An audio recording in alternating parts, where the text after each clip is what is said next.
Hello, thank you for joining us today. If you would put in the comments what industry you're in and where you are, we'd appreciate knowing that. Today we're going to be joined by a gentleman named Don Williams. Don is a gentleman in the Fort Worth EO Group, entrepreneur organization that I met a year and a half ago. And we got to talking about many different things, would be an understatement. But Don, tell me about our experiences so far and what we're doing. Very good, thank you. So, we met through our association with EO. I've been a member there for several years, and you came in as a strategic alliance partner or sponsor. And I refer to myself as a SAP. The sales person in me won't let me call you that, at least on camera. I understand. And so we've had a lot of fun and got a lot of good stuff done, and here through recent times, since March, when we're in the great stay home, the COVID-19 of 2020, I've watched you help, I don't know, maybe hundreds of people with 3P loans and EIDL loan processing and application. And so grateful to you for helping our EO members, of who I know there was a long line that you helped. So thank you. Well, you're very welcome. I thoroughly enjoyed that. And you were monitoring all the town hall calls, so we would have 20, 30, 50 CEOs at a time in those calls. And the subject matter would range across the board, but it seemed like, at least on the ones that I was in, that 2/3 of that call was, how do I get my money? When I get my money? What do I do with my money? How do I keep my money? And how do I not have to pay it back? So. And some stuff we're going to talk about today. Exactly. Around that money. So put a plug in for EO, Entrepreneur Organization. I'm a member and a sponsor, not a SAP. And Paul, I'm a strategic alliance partner, SAP. So we're there. Yes. And so every one of our podcasts or shows that I've done, I'm putting that out there, because if you're a small business trying to grow, great organization. Many of you are familiar with other organizations like Vistage or some of the smaller groups, the Fort Worth EO and all the EO groups for that matter. They are large organizations, and they create forums inside those organizations, which for all practical purposes are very much like the Vistage groups. So you don't have to go to that kind of expense, but you can grow your small business with something you can afford to do. And then internally with that group, you have people like us with C-suite support. You have people that are constantly available and constantly trying to work with you for reasons that are obvious, but to help you grow those business, help you get that organization that you need in the business, help your profits. And in my case, I'm a fractional CFO that helps businesses grow exponentially. So what does that mean? That means I've got a background not only in accounting, over 1,000 locations at one time, but also in lending. Loaned money to a lot of companies, 300 plus, a couple of $1 billion. So I've underwritten 3,000 plus companies. So I have an idea of what a company needs, what they need to do, 20 plus merger acquisitions. All of that translates when you get with a smaller business, 5 to 25 million, maybe up to 50 million. The things that they have, they can't afford a full-time CFO.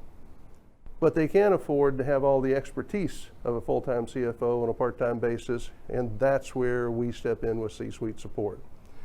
So Don, tell me a little bit about your business and how we can take your business to our audience and help them do more with their business. Give me a little background there.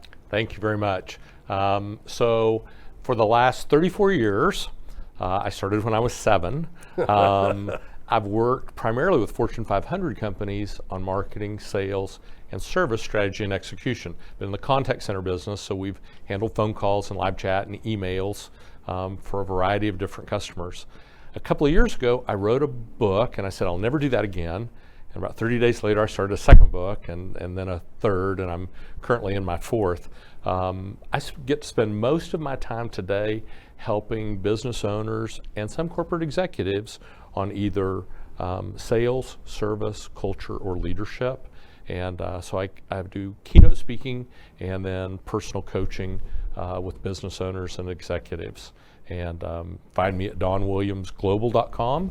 Not very original, but it's easy to find. Easy to find. Sound like you had a lot of time on your hand to write books. I have trouble finding time to read the books, but I do read them. All right. Well, what do you see as some of the biggest challenges for entrepreneurs right now stepping in this current environment? So, three things I'll share today, and I've had the opportunity to be working with entrepreneurs all over the world since March. And so item one, which is right up your alley, is protect your cash. And so an automobile accident is, if you break it down to its foundation, is when two cars touch. And cars aren't supposed to touch. And airplanes aren't supposed to touch. Certain things aren't supposed to touch. A business should not run out of money. And it's called bankruptcy when you do. And so really regardless of business, and there are maybe 20% of businesses that are actually thriving in the current environment. Their product, service, or experience has seen a huge boon because of the pandemic. But most businesses have seen at least some downturn and some totally devastated, some industries totally devastated. So job one is protect your cash, and you helped a lot of people with that on 3P and Idle, and so any method by which a business can avoid running out of cash, that to me would be job one. I would agree with that, and I'm a sitting CFO for 6 companies right now, and do projects similar to that for some other companies that I'm working with. First thing we did, or first thing every company should do, we sat down, went through their P&L, and we didn't look at the expense line item. We delved into what's in the expense line item. Is this really necessary? Can you live without this? Is it beneficial in the long run for culture of the business? Great. Are you going to survive to get there? So make a decision of what you have to spend to survive, and then when you survive, make the decision of the things that are nice to have when you get through. So we've cut budgets on, the key word today is pivot. It's going to be overused. We're probably going to overuse it, but we pivoted and went to different business models, business plans, different travel, whatever it was, went in there. So going from there, tell me about your background to get to here. So I started out as a freshman in college. I was a salesman, and part-time, my evenings and weekends, and it took me less than a year to become the top salesperson in the entire country out of 450 salespeople.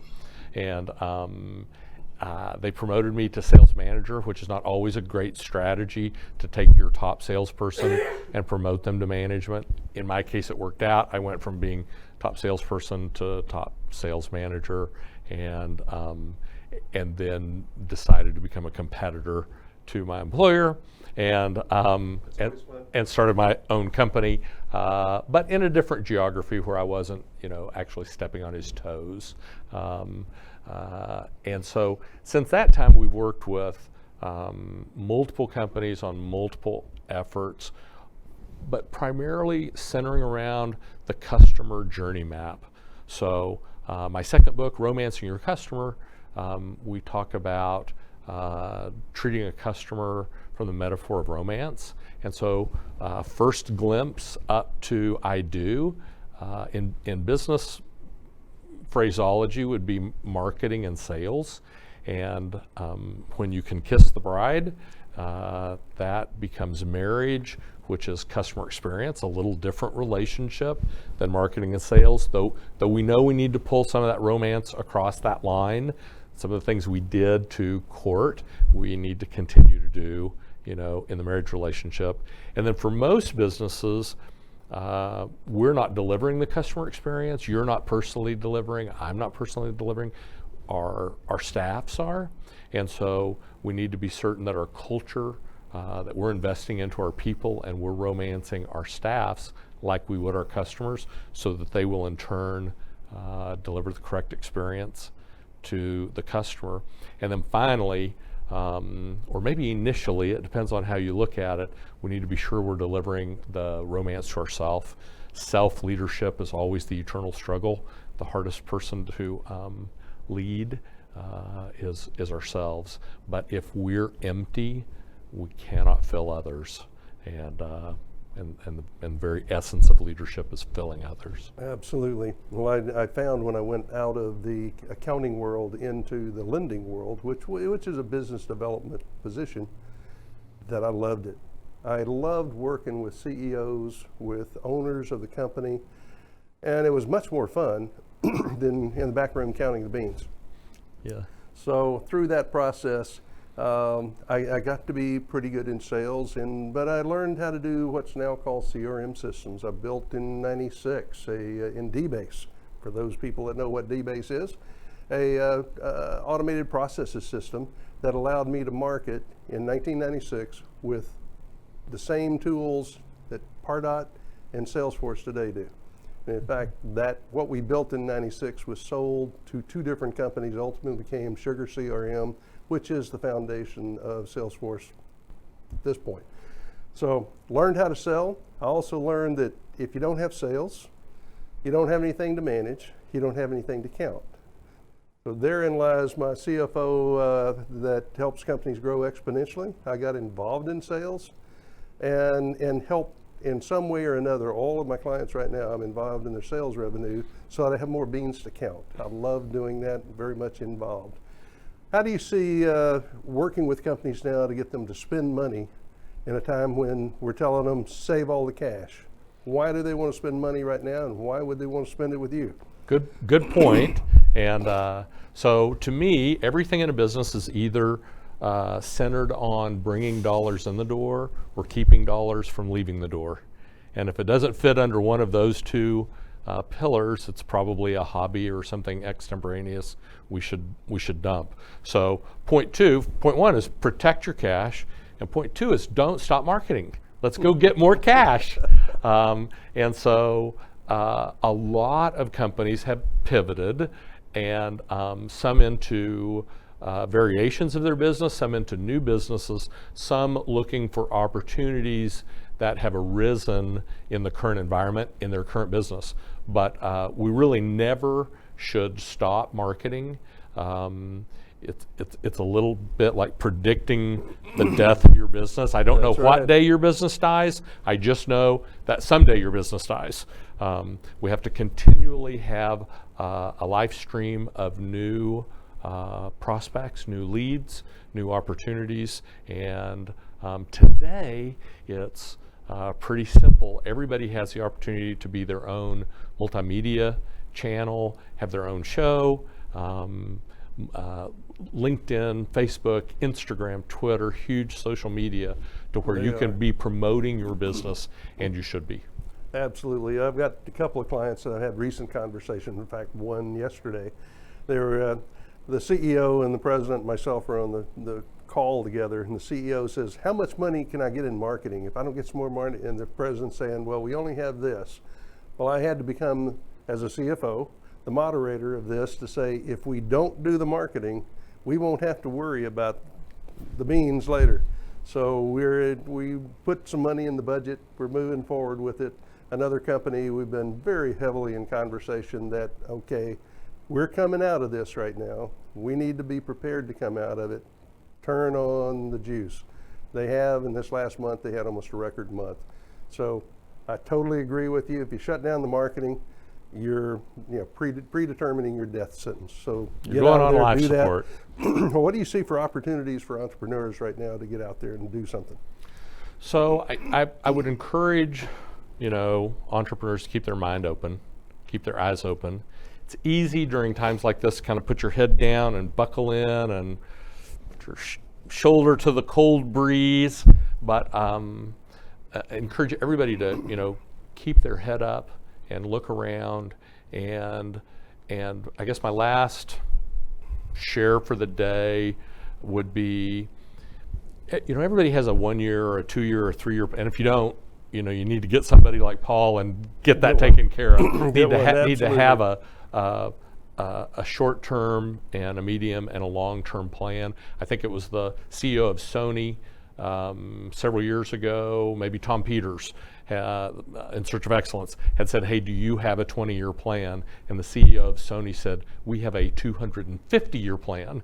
And so that might be a little extreme, but it gives you an idea how, gives you an idea where you're going. how they thought. But today I would say, very important to look at your 1-year plan or your 3-year plan and chop it up into 30 or 45-day increments, because we don't really know what the environment's going to be in 30 or 45 days. And so, and certainly we don't pass that. Here in Dallas-Fort Worth, we were locked down pretty much, and then we weren't, and now we're kind of re-locked down, and we just don't know. The futures, and nobody knows. So break those plans into small bite-sized pieces and look for opportunities to make, solid base hits in those 30 and 45-day time frames. Absolutely.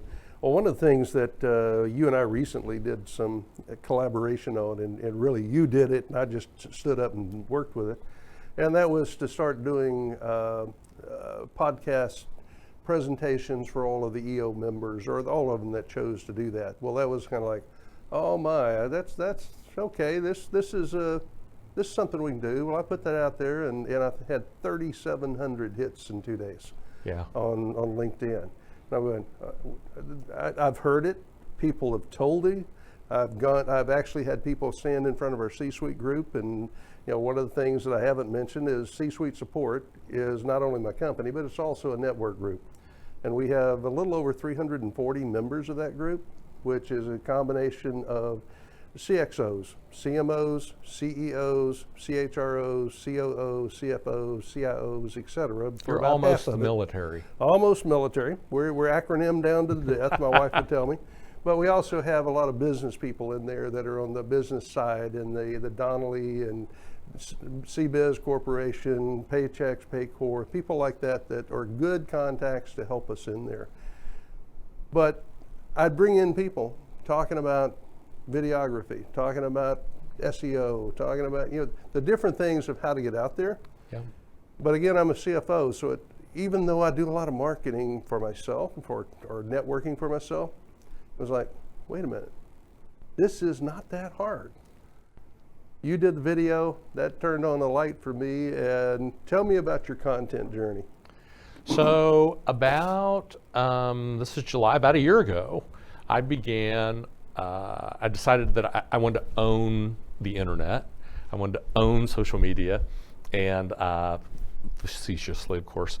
But at that time, I'd only been on Facebook maybe 6 months. I had about 1,000 connections, maybe 1,400 on LinkedIn. But I began a strategy where I would begin regularly posting 2-3 days a week, typically with video, though not always. And I looked the other day, and I think I'm at somewhere from between 1,000 and 1,400 to 15,000 plus in 12 months. And a lot of social media, I think there's some insanity around vanity. It's like, yes. Are you making any money here? And so many are not. But if you do it the right way, the two big benefits are, number one, you will have lead flow. Okay, that's almost manna from heaven. You didn't really spend money to get it. And two, it will help you establish your brand, which will give you credibility. And we all know, anybody in sales knows, the number one reason people don't buy, it isn't they can't afford it, it isn't they can't make a decision. And many times they won't even tell you, but they just don't feel good. And it's a trust issue. They just don't trust, and almost impossible to overcome a trust deficit. Much better to prevent a trust deficit and have 100% credibility. And today, with the audio, video, books, you can put your message in front of a lot of people. And I literally am blessed to have clients all around the world. And they probably initially met me on social media. Well, for me, it's I've started that journey. I was busy enough, had enough to keep me busy, and building my pipeline, and as well as building a network of people to work with, people I like to work with. There's a difference between people you work with and people you like to work with, but that's been ongoing for the last couple of years as we built up the C-suite support group. Well, with your effort in the last probably 60 days, for the first time in 2 years, I'm now starting to go out. I still haven't gone outbound to ask for connections. I'm about to do that, so that's going to be a whole new journey for me. We can talk about what you're doing there now, but to go out and start trying to connect with about 100 people a day to see how many will. I'll probably get a 20-30% penetration and go into that. But I want people that I can contact that are business owners, or they're executives in business, or they deal directly with business owners. So those three criteria that I want to deal with, and then get connected, and then provide them something to help them. Because if I can't help them, they're not going to help me unless they have an absolute need that they just can't fix, and my name comes up. I want my name to come up. So why do you think video is so critical to an entrepreneur these days? So the beauty about video is this. It's one to many. We may have 10,000 viewers from our show today, okay, your show today. It's almost eternal in that I think you're going to ask me to share a story I shared the first time on video in Cancun about 5 years ago. And I probably have a person a month reach out to me and say they saw that video somewhere. It's not on my website, it's not on my YouTube. I shot it for someone else, and so, but it's maybe not eternal, but it's close. Video is close. And then two, when I started doing video a year ago, I literally had my smartphone and a selfie stick, and that was it. I have all kinds of toys today, and 2 studios, and then there are studios like this beautiful facility we're in today. Oh, Jeff put something. This is Jeff Crilly. This is his show. This is his location. We love Jeff Crilly, so yeah, go into that. And so there's all kinds of different methods to deliver video, but one that I think will really resonate with our watchers today is this. You know how when you first meet a prospect and you feel like they're not being totally open with you, and they're withholding a little information, they don't want to give you ammunition for you to sell them, and so they're in that, hey, I'm trying to figure out if I like you and trust you phase, and that's just human. When someone has seen your video once, twice, or 3 times, by the time you talk with them, they're going to think that you are old friends. It's a totally different attitude from a prospect than someone that's a true cold contact. Sure. Well, years ago when I started my marketing effort, part of it, and again, it was automated processes. So I put this thing together to where if I made a contact, or if I didn't cold call, if I put this thing in here, it would automatically run, send you a letter, send you a fax. This is the good old days where email was big. It started converting from fax to email as they go, but I got up to sending 20,000 pieces of information a month to companies, and that's how I became very good in the business development. The last company I was with that I had other people, there were 68 business development people in that company. They were about a $7 billion company. The last year I was there, I did 38% of the total volume of that company, and 67 did the rest. Yeah. So it was like, okay, I need to say I was number 1, and I'm a CFO. But I learned how to reach out and brand myself, go out, touch them, follow up, touch them. And that's the secret of getting them to a warm contact. They think they know you. Now, bringing that to today's situation, the video cuts out about 15 of those touch efforts, or at least 4 or 5. Yeah. So the video gives, when you get off the video, they have an impression. Hopefully it's a good one, but they have an impression. And coming off that video, like you said, you already have a warm feel if you can get the opportunity to actually interact with that person. So Absolutely. how has that moved on for your efforts in not only doing business, but some of your posts and the gratitude? I love the things you do in the gratitude post. Can you share some of that with us? I will. So, and my fourth book, which I'm in right now, is a book on gratitude, currently untitled, but we'll get it to the finish line. We'll get a title. But about 5 years ago, I began the intentional daily practice of gratitude, and I started out. I'd been very fortunate my whole life. I'd never really lost at anything.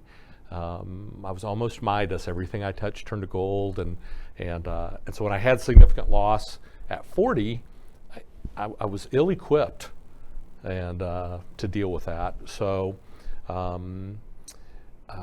I met a lady who shared some stuff about gratitude, and I bought a little silver bucket. I should have brought it today, and I wrote gratitude on a card, and I carried that little bucket with me in my car, in my truck, sat in the den, sat in the living room, sat on my desk.